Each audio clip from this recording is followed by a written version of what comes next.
आज हम नया लेसन शुरू करने जा रहे हैं जिसका नाम है एक समान वृत्तीय गतिकी dynamics of uniform circular motion.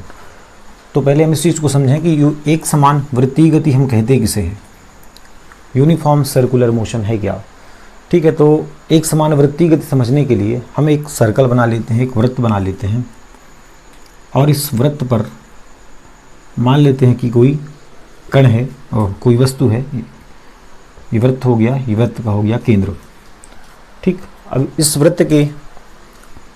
वृत्त पर मान लेते हैं कोई कण है, ठीक है, कोई बॉडी, कोई वस्तु है जो कि गति कर रही है। कैसे गति करेगी? अब वृत्तीय गति कर रही है मीन्स गोल गोल गति करेगी, है ना। वह गोल गोल घूमेगी किसी सेंटर के चारों ओर, केंद्र के चारों ओर जब गोल गोल घूमेगी तो उसको हम बोलेंगे वृत्तीय गति। अब एक समान वृत्तीय गति कब कहलाएगी? जब इसका वेग क्या हो जाए, नियत हो जाए, फिक्स हो जाए। ठीक है, तो एक समान को अंग्रेजी में बोलते हैं यूनिफॉर्म, और यूनिफॉर्म का मतलब होता है कांस्टेंट या फिक्स। ठीक है, कांस्टेंट का मतलब होता है नियत, हम इसको बोलते हैं नियत। तो कोई भी वस्तु जब वृत्तीय गति करती है तो एक समान वृत्तीय गति करने के लिए उसको नियत होना चाहिए, फिक्स होना चाहिए, या उसका यूनिफॉर्म होना चाहिए। क्या? तो उसका यूनिफॉर्म होना चाहिए वेग। यदि उसका वेग यूनिफॉर्म है, कांस्टेंट है या फिक्स है, ठीक है, कुछ भी कहें, या तो यूनिफॉर्म कहें या कांस्टेंट कहें या फिक्स कहें। तो यदि किसी भी बॉडी का, जो बॉडी या जो वस्तु वृत्तीय गति कर रही है वृत्तीय पथ पर, उसका यदि वेग कांस्टेंट हो जाए, वेग नियत हो जाए, तो इस प्रकार की गति को हम कहते हैं कि वह कण किसी वृत्तीय पथ पर वृत्तीय गति कर रही है। किस हिसाब से? एक समान वेग से, मतलब एक समान वृत्तीय गति कर रही है। तो मान लेते हैं कि ये वेग v से गति कर रही है, तो यहाँ पर कोई कण है, ठीक, मान लेते हैं यहाँ पर कोई कण है, तो इसका वेग किधर होगा? ये इस डायरेक्शन पे ऐसे जाएगी ना, तो इसका वेग कैसे होता है? इसका वेग ऐसे होता है। ठीक है, तो यहाँ पर वेग की दिशा बनी ये। फिर जब कण यहाँ पहुँची तो इसके वेग की दिशा हो गई इधर। कण जब यहाँ पहुँची तो वेग की दिशा हो गई नीचे। कण जब यहाँ पहुँची तो वेग की दिशा हो गई बाएं साइड, है ना। तो हम देख रहे हैं कि जब कोई वस्तु वृत्तीय गति कर रही है तो प्रत्येक बिंदु पर क्या हो रहा है? उसका डायरेक्शन बदल रहा है। ठीक है, उसकी दिशा चेंज हो रही है, दिशा बदल रही है उसकी। अब मान लेते हैं कि ये एक समान है ना, तो मान लेते हैं इसके वेग को हमने फिक्स कर दिया। मान लेते हैं इसका वेग है 3 मीटर पर सेकेंड हर जगह। ठीक है, इसका वेग हो गया 3 मीटर पर सेकेंड हर जगह। इसके वेग को हमने फिक्स कर दिया। तो हमने क्या फिक्स किया है? वेग के परिमाण को हमने फिक्स किया है। हमने फिक्स किया है, किसको फिक्स किया है? हमने वेग के परिमाण को। ठीक है, फिक्स किया हमने वेग के परिमाण को, मीन्स वेग का परिमाण हो गया फिक्स। अब जब वेग का परिमाण फिक्स हो गया मीन्स संख्यात्मक मान फिक्स हुआ है, 3 मीटर पर सेकेंड। परिमाण मीन्स संख्यात्मक मान, और यदि हमें केवल संख्यात्मक मान मिलता है तो वेग का परिमाण या वेग के संख्यात्मक मान को हम कहते हैं चाल। ठीक है, हम क्या कहते हैं? चाल, स्पीड। ठीक, हम इसे कहते हैं चाल। तो हम देख रहे हैं कि कोई कण जब वृत्तीय गति कर रही है तो उसके हमने उसके वेग को फिक्स किया, मतलब वेग के परिमाण को हमने फिक्स किया। तो फिक्स करने पर वेग का परिमाण ही फिक्स हो रहा है, और दिशा इसकी क्या है? दिशा फिक्स है क्या? दिशा फिक्स इसकी नहीं है। ठीक है, दिशा क्यों फिक्स नहीं है? क्योंकि हम देख रहे हैं यहाँ पर कण जो है या वस्तु कह लें ऊपर साइड है इसका, ठीक, वेग की दिशा है ऊपर, यहाँ पर वेग की दिशा है दाएं साइड, यहाँ वेग की दिशा है नीचे, यहाँ वेग की दिशा है बाएं साइड। तो प्रत्येक बिंदु पर क्या हो रहा है? वेग की दिशा बदल रही है। ठीक है, मतलब इसका जो वेग है, इसका वेग है, वेग कैसा है? वेग कैसा है? परिवर्ती वेग है ना, वेग बदल रहा है। देखो, अब वेग बदल रहा है मतलब जरूरी नहीं वेग में कोई दो में से एक चीज बदले। और वेग है मतलब ये कैसी क्वांटिटी है? ये कैसी राशि है? सदिश राशि है। जब सदिश राशि है तो मतलब इसकी दिशा तो फिक्स ही होनी चाहिए। ठीक है, इसकी दिशा तो पक्का फिक्स होनी चाहिए, तभी ये सदिश राशि है। तो वेग परिवर्ती है क्योंकि इसकी दिशा क्या है? इसकी दिशा फिक्स नहीं है ना, इसकी दिशा नियत नहीं है, दिशा इसकी बार बार बदल रही है। इसलिए यहाँ पर केवल और केवल वेग का परिमाण ही फिक्स है। ठीक है, वेग का परिमाण ही फिक्स है, केवल मीन्स चाल यहाँ पे फिक्स है। वेग की दिशा फिक्स नहीं है, ठीक है। तो इस कंडीशन में जब केवल वेग का परिमाण नियत हो और उसकी दिशा बदल रही हो, ठीक है, वेग का परिमाण जब नियत हो 3 मीटर प्रति सेकंड हर जगह, वेग का परिमाण जब नियत हो और उसकी दिशा बदल रही हो, है ना, मीन्स वेग का परिमाण नियत है, चाल नियत है ना, चाल नियत है और दिशा की बदल रही है कौन, और दिशा क्या हो रही है, बदल रही है, ठीक है। तो इस कंडीशन में आता है जब वेग को कौन पैदा करता है, वेग आता है कहाँ से, वेग आता है कहाँ से, त्वरण से, ठीक है। तो वेग जब परिवर्ती हो जाता है तो इसकी वजह से आता है क्या, एक्सेलरेशन, त्वरण, ठीक है, एक्सेलरेशन, त्वरण, ठीक है, त्वरण को हम बोलते हैं एक्सेलरेशन, है ना। तो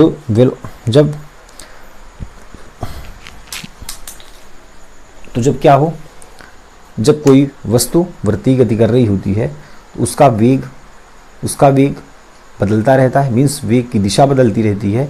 जब वेग की दिशा बदल रही है मतलब वेग बदल रहा है, केवल फिक्स है, वेग का परिमाण मीन्स चाल फिक्स है, ठीक है ना। तो जब उसकी स्पीड चेंज हो रही है, ठीक है, वेग चेंज हो रहा है तो कौन आ जाता है, एक्सेलरेशन आ जाता है, ठीक है, आ जाता है एक्सेलरेशन। अब एक्सेलरेशन, त्वरण कैसी राशि है, त्वरण हमने पढ़ा है कि त्वरण क्या है, वेग में परिवर्तन है। तो जब वेग एक सदिश राशि है तो त्वरण भी एक सदिश राशि है ना। जब त्वरण एक सदिश राशि है तो इसकी दिशा भी होगी। तो त्वरण की दिशा किधर होती है, तो त्वरण की दिशा की बात कर लें। अब चूंकि हम पढ़ के आ रहे हैं एक समान वृत्तीय गति, तो डायग्राम हम ऐसा ही बनाएंगे एक समान वृत्तीय गति का, ठीक है ना। तो इसकी जो दिशा होती है त्वरण की, वह हमेशा किधर होती है, केंद्र की ओर, ठीक है। त्वरण की जो दिशा होगी वह होगी हमेशा केंद्र की ओर, त्रिज्या के साथ, ठीक है, त्रिज्या के साथ, त्रिज्या जैसी बनेगी ना वैसी होगी, और त्वरण की दिशा होगी केंद्र के अंदर, ठीक है। तो त्वरण एक सदिश राशि है और इसकी दिशा किधर होती है, केंद्र की ओर, और इसकी वैल्यू जो होती है, त्वरण की वैल्यू वो होती है v²/r, ठीक है। त्वरण की वैल्यू है v²/r, जहाँ पे क्या है, v क्या है, वेग का परिमाण, ये भी नियत है, वेग का परिमाण क्या है, कांस्टेंट है, नियत है, और r भी क्या है, नियत है ना, फिक्स है, कांस्टेंट या फिक्स है, त्रिज्या भी फिक्स है इसकी, ठीक। तो देखो यहाँ पे v भी नियत है, वेग भी नियत है ना 3 मीटर पर सेकेंड, और r भी नियत है, तो क्या a भी नियत होगा, क्या त्वरण नियत हो जाएगा, हाँ। तो त्वरण भी नियत होगा, लेकिन केवल और केवल वैल्यू वाइज नियत होगा, ये है ना, केवल मान से नियत होगा, केवल मैग्नीट्यूड से नियत होगा, परिमाण। तो त्वरण यहाँ पे क्या है, वैल्यू वाइज यदि देखें तो त्वरण नियत है, ठीक है, लेकिन दिशा के अकॉर्डिंग, तो यहाँ पे परिमाण क्या है, परिमाण इसका नियत है, लेकिन दिशा क्या है, दिशा नियत नहीं है, परिमाण नियत है, ठीक है, परिमाण इसका है नियत, लेकिन दिशा नियत नहीं है। दिशा नियत क्यों नहीं है, क्योंकि इसकी दिशा कहाँ है, केंद्र की ओर, और हर बिंदु पर, और त्रिज्या के साथ, केंद्र की ओर त्रिज्या के साथ, तो हर बिंदु पर त्रिज्या बदल रही है, ठीक है, हर बिंदु पर डायरेक्शन चेंज हो रहा है, ऐसे देख लो, हर बिंदु पर, ठीक है, हर बिंदु पर दिशा बदल रही है। तो इसकी दिशा क्या है, फिक्स नहीं है, है ना, दिशा इसकी बदल रही है, डायरेक्शन इसका चेंज हो रहा है। तो इसकी दिशा किधर होगी, केंद्र की ओर, ठीक है। इसका मान कितना है, v²/r, जहाँ पे v फिक्स है, r फिक्स है, और इसका दिशा कैसा है, इसकी दिशा कैसी है, त्वरण की परिवर्ती है, ठीक है, चेंज होगी, मतलब ये इसकी दिशा क्या है, कांस्टेंट नहीं है, है ना, इसकी दिशा फिक्स नहीं है, कांस्टेंट नहीं है, ठीक। अब बात करते हैं, जब एक समान वृत्तीय गति की बात करते हैं हम, तो केवल और केवल कौन फिक्स होता है, कांस्टेंट होता है, केवल और केवल स्पीड, है ना, केवल चाल फिक्स होती है केवल और केवल चाल, ठीक है ना। ना तो यहाँ पे वेग की दिशा फिक्स होती है, ना ही त्वरण की दिशा फिक्स होती है, ठीक है। इन दोनों की दिशा बदल रही होती है, क्योंकि गति की दिशा भी बार बार बदल रही होती है, गति की दिशा बार बार बदल रही है, तो त्वरण की दिशा बदल रही है, वेग की दिशा बदल रही है, ठीक है। और केवल फिक्स है तो कौन, चाल। एक समान वृत्तीय गति मतलब केवल और केवल चाल फिक्स होगा, वेग का परिमाण फिक्स होगा। अब जहाँ भी एक्सेलरेशन की बात आती है, ठीक, इसका आप स्क्रीनशॉट ले सकते हैं। तो जहाँ भी एक्सेलरेशन की बात आती है, जहाँ हम त्वरण की बात करते हैं, तो त्वरण को कौन पैदा करता है? त्वरण कब पैदा होता है? त्वरण पैदा होता है बल की वजह से, ठीक है। त्वरण क्या है? वेग में परिवर्तन, समय के सापेक्ष वेग में परिवर्तन कब होगा? वेग कम या अधिक हम कब कर सकते हैं? जब हम फोर्स अप्लाई करें, जब हम बल लगाएं, तभी तो, है ना। बिना बल लगाए तो हम एक्सेलरेशन पैदा कर ही नहीं सकते, त्वरण पैदा कर ही नहीं सकते। तो जो पैदा हो रहा है कौन? त्वरण। तो त्वरण को कौन पैदा कर रहा है? बल। बल का फार्मूला F = ma। ma का फार्मूला अभी हमने देखा v²/r, है ना। तो ये जो बल हो गया, बल क्या बन गया? बल बन गया mv²/r। बल का फार्मूला हो गया mv²/r। इसी बल को हम बोलते हैं क्या? इसी बल को हम बोलते हैं अभिकेंद्र बल, ठीक है। यही बल कहलाता है हमारा अभिकेंद्र बल। मीन्स ये जो फार्मूला निकल के आया वही निकल के आया अभिकेंद्र बल का, सेंट्रीपिटल फोर्स का, सेंट्रीपिटल फोर्स का, ठीक है। ये अभिकेंद्र बल का फार्मूला है, सेंट्रीपिटल फोर्स का फार्मूला है। और इसकी दिशा किधर होती है? इसकी दिशा किधर होगी? जिधर त्वरण की दिशा होगी, है ना। दिशा किधर? त्वरण की ओर, या त्वरण किस, जिधर त्वरण की दिशा, है ना। त्वरण की दिशा के अनुरूप, त्वरण की दिशा के अनुरूप जिधर त्वरण की दिशा होगी उधर होगी वेग बल की दिशा। त्वरण की दिशा किधर है? केंद्र की ओर, त्रिज्या के साथ। तो बल की दिशा भी वही हो जाएगी, केंद्र की ओर, त्रिज्या के साथ, ठीक है। मतलब बल भी क्या है? बल भी क्या है? बल भी कांस्टेंट नहीं है, बल भी बदल रहा है, बल भी नियत नहीं है, है ना। बल का केवल परिमाण नियत है mv²/r, और बल की दिशा नियत नहीं है, क्योंकि बल की दिशा भी क्या हो रही है? बल की दिशा भी त्वरण की दिशा के साथ बदल रही है, त्वरण की दिशा के साथ लगी हुई है बल, तो बल भी कांस्टेंट नहीं है, ठीक है। तो इसमें एक समान वृत्तीय गति में केवल और केवल कांस्टेंट है यदि, तो वह कौन है? वह है स्पीड या वेग का परिमाण, मैग्नीट्यूड ऑफ वेलोसिटी, ठीक है। अब जो सेंट्रीपिटल फोर्स है, जो अभिकेंद्र बल है ना। अभिकेंद्र बल क्या होता है? अभिकेंद्र बल होता है, अभिकेंद्र बल को अपन कह सकते हैं केंद्र की ओर कुल बल, ठीक है। केंद्र की ओर कुल बल, केंद्र की ओर कुल बल या नेट फोर्स, ठीक है। Net force towards the centre, केंद्र की ओर कुल बल, केंद्र की ओर जितना भी बल लगेगा उस बल को नाम दे देंगे हम कि अभिकेंद्र बल। तो बात अभिकेंद्र बल की करें तो अभिकेंद्र बल नाम का कोई बल है नहीं, ठीक। अभिकेंद्र बल नाम का कोई बल है नहीं।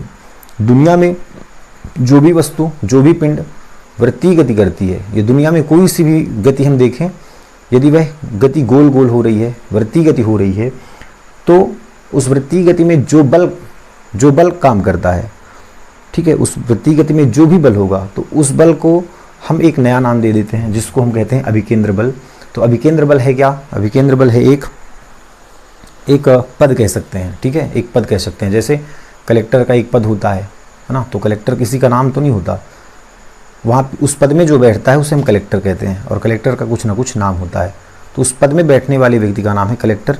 ठीक उसी तरह यहाँ पे जो रोल अदा करेगा, जो भी बल, जो जिस बल की जगह पे हम अप्लाई करेंगे, वह बल कुछ भी हो सकता है, गुरुत्वाकर्षण बल हो सकता है, स्थिर वैद्युत बल हो सकता है, तनाव बल हो सकता है, ठीक है। तो उस बल का रोल प्ले करेगा अभिकेंद्र बल, ठीक है, उसकी रिस्पॉन्सिबिलिटी अदा करेगा ये अभिकेंद्र बल। बात समझ आ रही है ना? तो अभिकेंद्र बल है क्या? अभिकेंद्र बल कुछ नहीं है, ठीक है। अभिकेंद्र बल नाम केवल एक पद है, और गुरुत्वाकर्षण बल बन जाएगा अभिकेंद्र बल, कभी स्थिर वैद्युत बल बन जाएगा अभिकेंद्र बल, कभी टेंशन या तनाव बल बन जाएगा अभिकेंद्र बल, ठीक। तो अभिकेंद्र बल एक पद है, और अभिकेंद्र बल अभी हम देखेंगे अभिकेंद्र बल हम कहेंगे किसे, ठीक है। तो कोई भी यदि वृत्तीय गति हो रही हो तो अभिकेंद्र बल की दिशा किधर होगी? केंद्र की ओर होगी हमेशा, ठीक है। केंद्र की ओर जो टोटल बल लगेगा, जो नेट फोर्स लगेगा, उसे हम कहेंगे अभिकेंद्र बल, ठीक। अब इसको मिटा देता हूं मैं, ठीक है। फार्मूला याद कर लेना, F = mv²/r। अब जैसे कि मान लेते हैं कि ये अपना सन है, ठीक है, ये सन है, और सन के अराउंड इस सूर्य के चारों ओर धरती ऐसे गोल गोल चक्कर लगा रही है सूर्य की, ठीक है।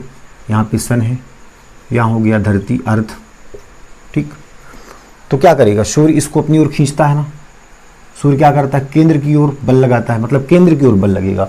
जिस बल को हम क्या कहते हैं, गुरुत्वाकर्षण बल, ग्रेविटेशनल फोर्स हम कहते हैं। ठीक है, किन्हीं दो पिंडों के मध्य लगने वाले बल को हम क्या कहते हैं, गुरुत्वाकर्षण बल, जिसका मान होता है GM capital M small m by R square. ठीक है, जिसका मान होता है ये। तो इसके जगह पे है ना, इसकी रिस्पॉन्सिबिलिटी अब कौन उठाएगा, इसकी रिस्पॉन्सिबिलिटी अब उठाएगा कौन, सेंट्रीपिटल फोर्स, अभिकेंद्र बल, है ना।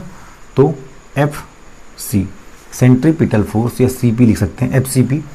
तो यहाँ पे जो ग्रेविटेशनल फोर्स है, गुरुत्वाकर्षण बल जो है, ग्रेविटेशनल फोर्स मीन्स गुरुत्वाकर्षण बल, ठीक है, इक्वल हो जाएगा किसके, सेंट्रीपिटल फोर्स के अभिकेंद्र बल के। तो यहाँ पे रिस्पॉन्सिबिलिटी अभिकेंद्र बल ने किसकी उठा ली, गुरुत्वाकर्षण बल की, है ना। इसी प्रकार हम देखते हैं न्यूक्लियस में क्या होता है, नाभिक में कौन होते हैं, प्रोटॉन, ठीक है, जो कि धनावेशित होते हैं, और इलेक्ट्रॉन क्या करते हैं, इसके बाहरी कक्षा में से चक्कर लगाते हैं। तो इधर केंद्र की ओर एक बल लग रहा होता है, ठीक है, जिसको हम बोलते हैं स्थिर वैद्युत बल, इलेक्ट्रोस्टैटिक फोर्स, है ना, स्थिर वैद्युत बल। तो इस स्थिर वैद्युत बल की जगह कौन आ जाता है, सेंट्रीपिटल फोर्स। ठीक है, उस स्थिर वैद्युत बल की जिम्मेदारी कौन उठा लेता है, सेंट्रीपिटल फोर्स। मतलब दुनिया में कोई भी वृत्तीय गति यदि हो रही है, ठीक है ना, कोई भी वृत्तीय गति हो रही है, तो उसके उन दोनों के बीच जो बल लग रहा होता है, या तो पिंड हो सकते हैं या फिर ऐसे हो सकते हैं, ठीक है, न्यूक्लियस हो सकते हैं, इलेक्ट्रॉनों के बीच लगने वाला बल। तो यदि वृत्तीय गति में कोई सा भी बल लग रहा हो, तो उस बल को हम नाम दे देते हैं अभिकेंद्र बल। तो यहाँ पे जो इलेक्ट्रोस्टैटिक फोर्स है, ठीक है, इलेक्ट्रोस्टैटिक जो फोर्स है, स्थिर वैद्युत बल जो है, वह किसके बराबर हो जाएगा, वह हो जाएगा अभिकेंद्र बल के, सेंट्रीपिटल फोर्स के। तो यहाँ पे रिस्पॉन्सिबिलिटी उठा लिया सेंट्रीपिटल फोर्स या अभिकेंद्र बल ने किसकी, स्थिर वैद्युत बल की। तो इसके इक्वल हो गया। और यहाँ पे हम बार बार इलेक्ट्रोस्टैटिक फोर्स, स्थिर वैद्युत बल न बोल कर हम बोल देंगे अभिकेंद्र बल, क्योंकि वृत्तीय गति हो रही है।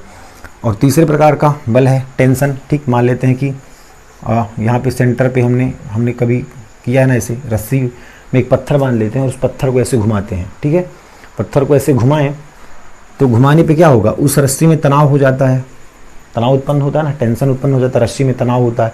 उस तनाव के कारण वो पत्थर घूमने लगती है, और उस तनाव के कारण उस पत्थर को वृत्तीय गति करने के लिए अभिकेंद्र बल प्राप्त होता है।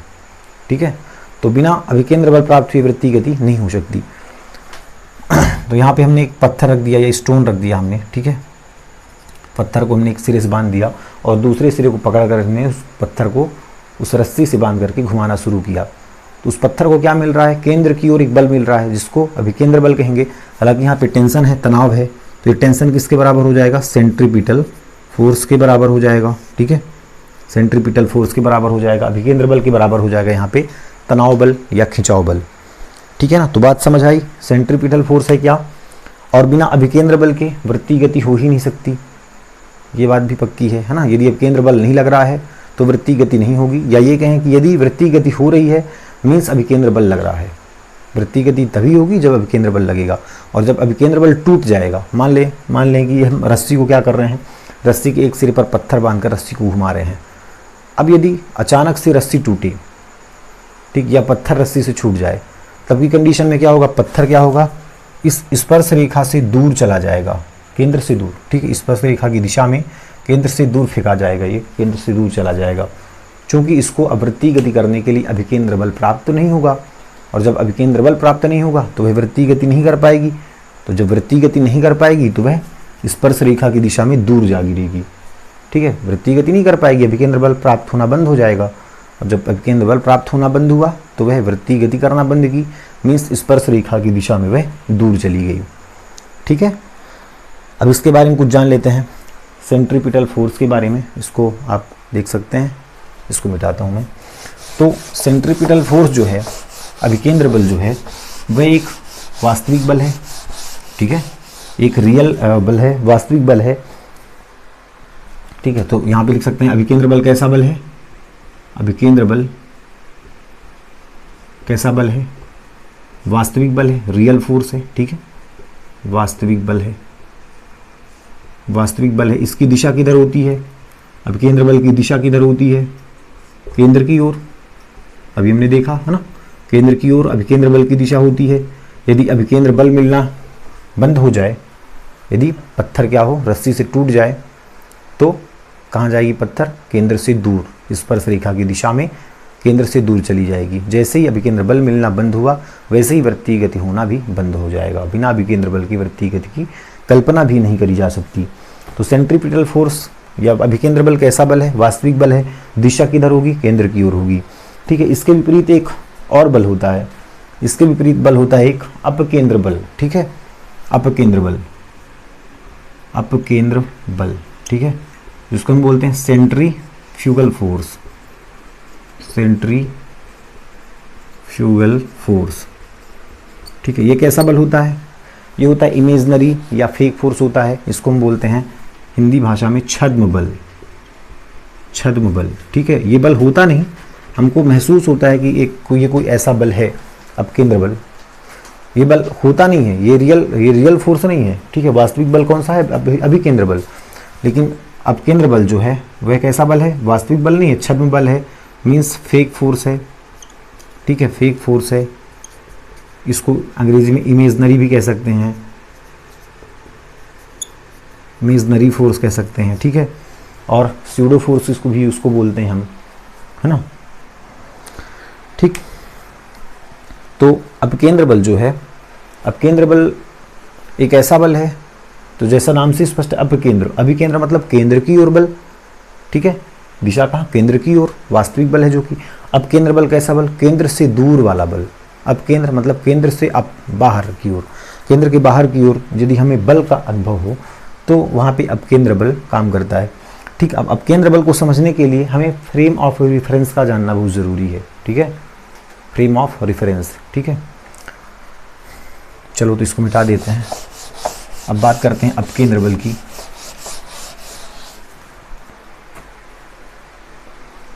अपकेंद्र बल, सेंट्रीफ्यूगल फोर्स।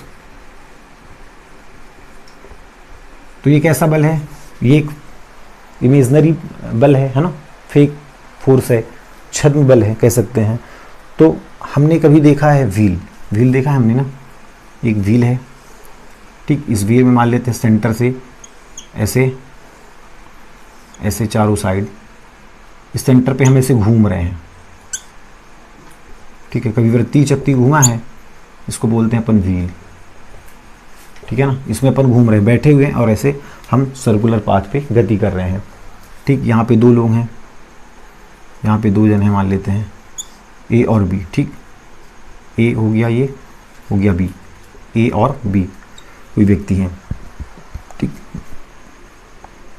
ये बंधे हुए हैं और ऐसे सर्कुलर मोशन कर रहे हैं, वृत्तीय गति कर रहे हैं।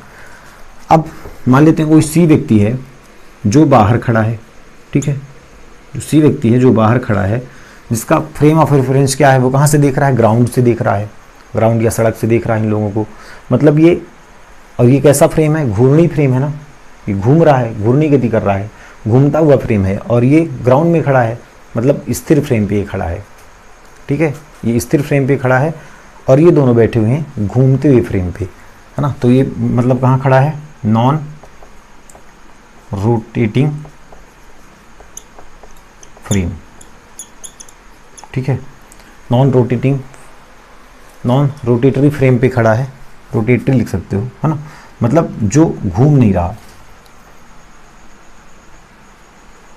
जो घूम नहीं रहा, जो फ्रेम स्थिर है। नॉन रोटेटरी मीन्स जो फ्रेम स्थिर है, जो घूम नहीं रहा, उस फ्रेम पे ये खड़ा हुआ है। और ये दोनों कहाँ घूम रहे हैं, ऐसे वृत्तीय गति कर रहे हैं।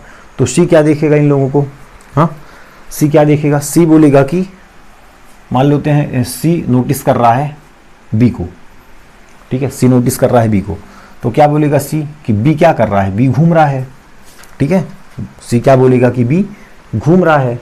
और ये घूम कैसे रहा है, इसको घूमने के लिए अंदर की ओर एक बल मिल रहा है, केंद्र की ओर। ठीक है, अब चूंकि ये कसा हुआ है, ठीक है, कसा हुआ है किससे, लोहे से, तो इसको मिल रहा है टेंशन। और यही टेंशन, यही तनाव किसके बराबर हो गया, सेंट्रीपिटल फोर्स के, अभिकेंद्र बल के बराबर हो गया।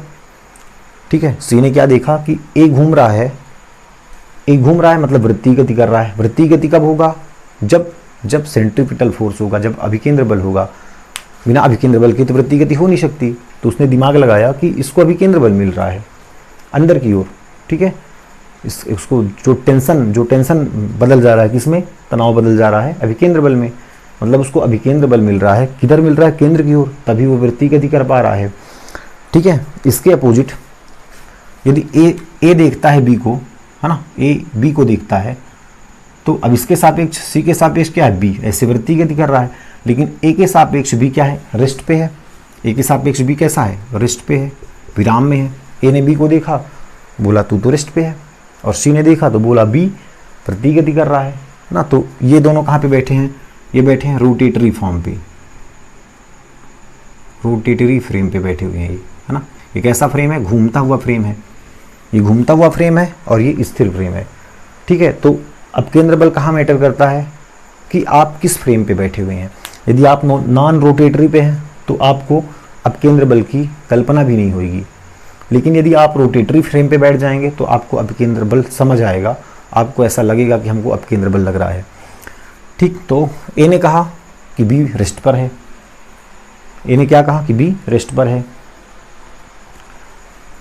अब बी रेस्ट पर है, अब हमको पता है कि यदि वृत्ति गति हो रही है, वृत्ति गति हो रही, अब इन दोनों को पता तो है कि हम वृत्ति गति कर रहे हैं, लेकिन इसके सापेक्ष ये क्या है, रेस्ट पे है, ठीक। ए के सापेक्ष बी रेस्ट पे है, लेकिन अभी केंद्र बल तो लग रहा है ना, क्योंकि इसको पता तो है कि हम दोनों बैठे किस पे हैं, रोटेटरी फ्रेम पे बैठे हुए हैं, हम घूम रहे हैं दोनों, तो हमको वृत्ति गति हम कर तो रहे हैं, मतलब हमको सेंट्रीपिटल फोर्स लग रहा है, ये तो पक्की बात है, क्योंकि ये वास्तविक बल है, ये तो लगेगा ही।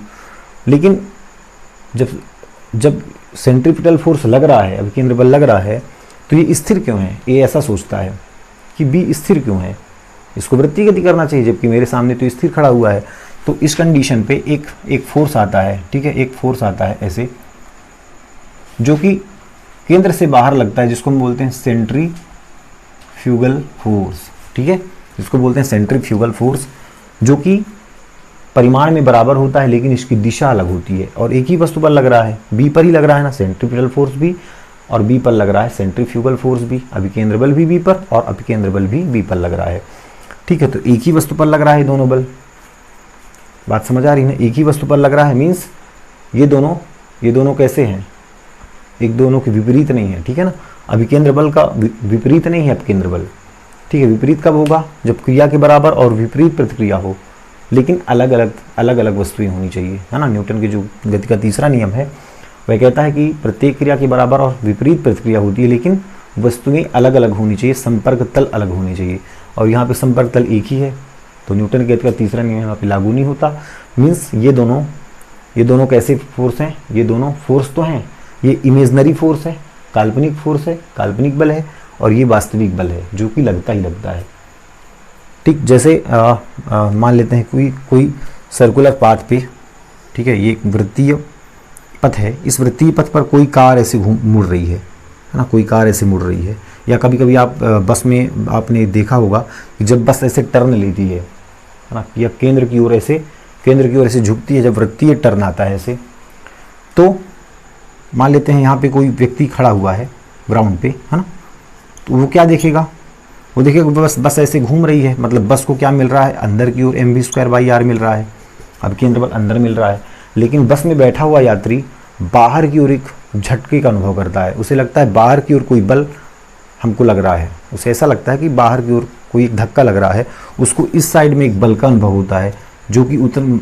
mv²/r के बराबर होता है, वो भी, है ना। तो ये डिपेंड करता है केंद्र बल कि आपका फ्रेम कैसा है।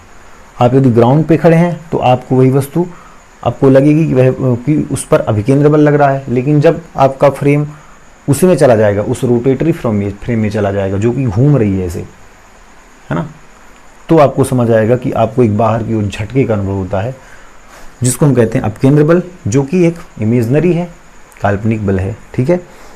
तो अभिकेंद्र बल कैसा बल है, अभिकेंद्र बल एक वास्तविक बल है, ठीक है। सेंट्रीपिटल फोर्स एक रियल फोर्स है, वास्तविक बल है, जिसकी दिशा होती है केंद्र की ओर, ठीक है, जिसकी दिशा होती है केंद्र की ओर, मतलब ये केंद्र की ओर FCP हो गया सेंट्रीपिटल फोर्स, और इधर हो गया FCF, है ना, सेंट्रीफ्यूगल फोर्स।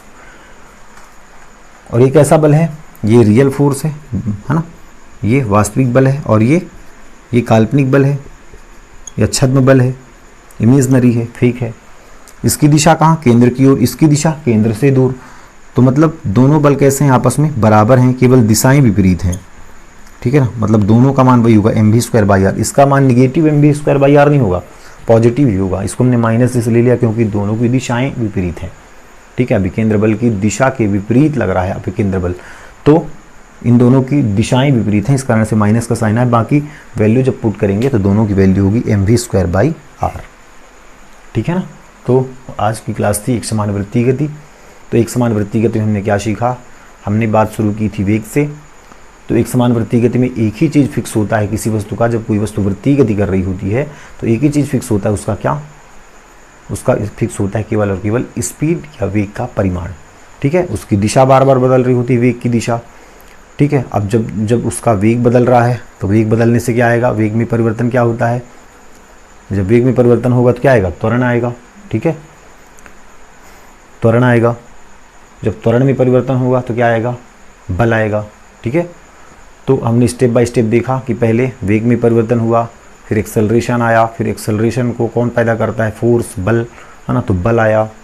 फिर हमने उस बल को क्या कहा, अभिकेंद्र बल कहा। अभिकेंद्र बल कहाँ लगता है, कैसा होता है, तो अभिकेंद्र बल कोई चीज़ नहीं है, बस जब कोई वस्तु या पिंड वृत्तीय गति करती है वहाँ पे लगने वाला जो बल होता है उन दोनों के बीच, जो केंद्र की ओर बल लग रहा होता है, उस बल को हम अलग अलग नाम न दे करके हमने उसको केवल एक नाम दे दिया, अभिकेंद्र बल। अब कोई भी वस्तु वृत्तीय गति कर रही है तो हमको ये टेंशन छोड़ देनी है कि हम इसको क्या नाम दें। उन दोनों के मध्य जो बल लगेगा उसको हम बोलेंगे अभिकेंद्र बल, ठीक है। अभिकेंद्र बल हमने देखा कि जैसे सूर्य के चारों ओर पृथ्वी की गति है ना, कैसा बल लगता है इन दोनों के बीच, गुरुत्वाकर्षण बल, इसको हमने बता दिया mv²/r, अभिकेंद्र बल हो गया। इस तरह स्थिर वैद्युत बल, कोई टेंशन बल हो गया, तनाव बल, ये भी क्या है, अभिकेंद्र बल, ठीक। फिर उसके बाद हम देखा अपकेंद्र बल, जो कि एक काल्पनिक बल है, इमेजनरी फोर्स है, फेक फोर्स है, सूडो फोर्स है, ठीक है, काल्पनिक बल है। और ये किस पर डिपेंड करता है, फ्रेम पर। यदि आप रोटेटरी फ्रेम पे हैं, यदि घूर्णी वाली फ्रेम पे हैं, जो फ्रेम घूम रही है, वृत्तीय गति कर रही है, तब आपको इस बल का अनुभव होगा। और यदि आपका फ्रेम नॉन रोटेटरी है, यदि आप किसी ऐसे जगह पे खड़े हैं, ग्राउंड पे या सड़क पे, तो यदि आपको सर्कुलर मोशन होता हुआ दिखाई देगा, वृत्तीय गति होता हुआ दिखाई देगा, तो आप ये इमेजिन करोगे कि इसके केंद्र की ओर एक बल लग रहा है जिसके कारण से वृत्तीय गति कर पा रही है, ठीक है। तो अब केंद्र बल क्या है, केवल काल्पनिक बल है, क्योंकि ये फ्रेम पर डिपेंड कर रहा है इसलिए काल्पनिक बल है। और अभिकेंद्र बल फ्रेम पे डिपेंड नहीं करता, अभिकेंद्र बल लगता ही है, रियल फोर्स है, जो कि हर कंडीशन में लगता है। बिना अभिकेंद्र बल के हम वृत्तीय गति की कल्पना नहीं कर सकते, ठीक है। तो आज की क्लास में बस इतना ही। आगे हम देखेंगे कल समतल सड़क पर कार की गति और बंकित सड़क पर कार की गति। Thank you, thanks a lot.